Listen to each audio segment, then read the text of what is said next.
Have you ever wondered how a really epic story gets built from the ground up? Well, today we're going to pull back the curtain on the fictional saga of Lost Girls. And we're not just talking about the plot. We are talking about the architecture, the deep-coded blueprint that gives an entire universe its foundation and, its soul. So let's dive right into that blueprint. And right from the jump, this is the feeling you're supposed to get. See, it's not just one thing, it's a collision. This single line sets a tone that's mysterious, spiritual, and kind of gritty, all at the same time. It's really the perfect entry point for understanding this world. So here's our roadmap for today. We're going to start with what makes this a faith Gothic saga. Then we'll dissect the hero's blueprint. After that, we'll see how the story grows into a trilogy, explore its mythic world, and finally, wrap up with how it forges its brand identity. All right, first up, let's define the very unique world of Lost Girls and what this faith Gothic thing is all about. Okay, so the story calls itself a faith Gothic saga. It's not just one genre, right? It's this wild blend of Gothic horror, mythic fantasy, and faith-based allegory. Now, the key here is that it's using all these cool symbolic elements to explore spiritual struggles, not to be some kind of literal religious text. And here are the building blocks for all that symbolism. The saga weaves in some very specific elements from Latter-day Saint tradition. We're talking about things like the mythical Sword of Laban, which is a legendary blade from their scripture, or the three Nephites, these immortal beings who are said to wander the earth. These aren't just background details, They are active, narrative forces inside the story. So, how do you actually build a story on top of this unique world? Well, any strong story needs a solid foundation. And here, we're going to see how a classic, totally timeless structure provides the blueprint for the entire narrative.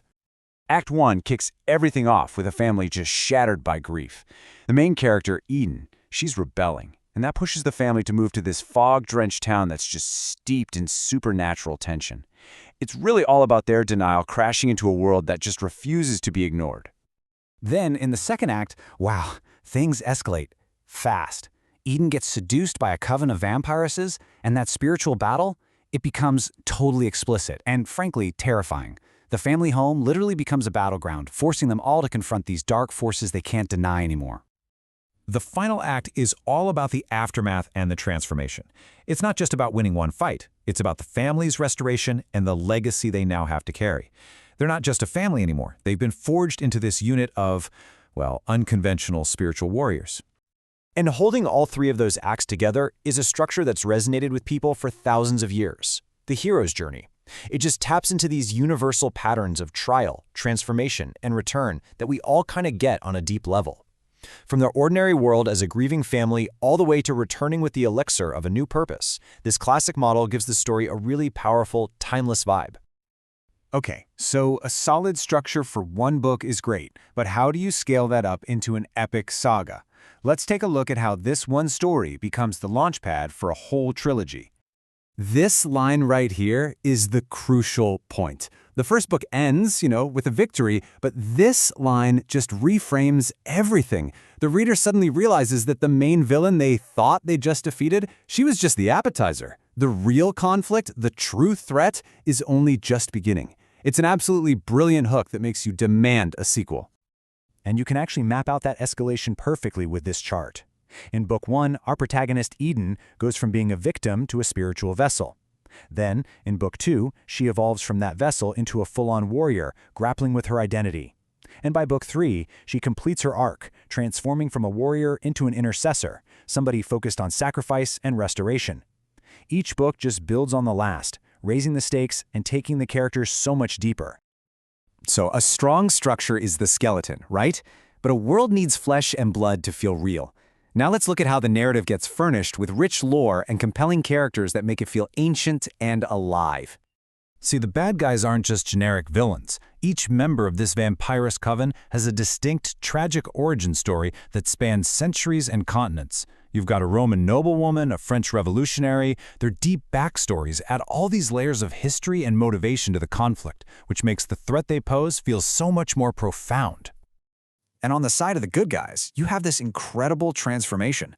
The deceased mother, Eliza Hale, isn't just a tragic memory hanging over the family. She actually becomes a key supernatural ally, a celestial guardian who actively steps in, wielding that legendary Sword of Laban.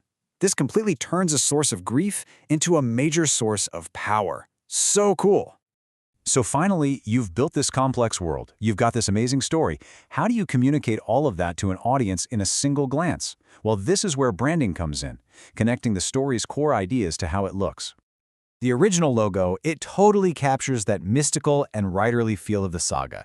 You've got the ornate frame and the quill. It's elegant, for sure.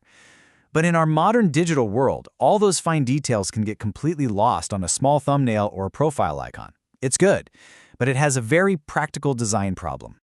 And here's the fix. The revised logo solves those problems. It's a bolder, cleaner emblem that scales perfectly for any digital format you can think of.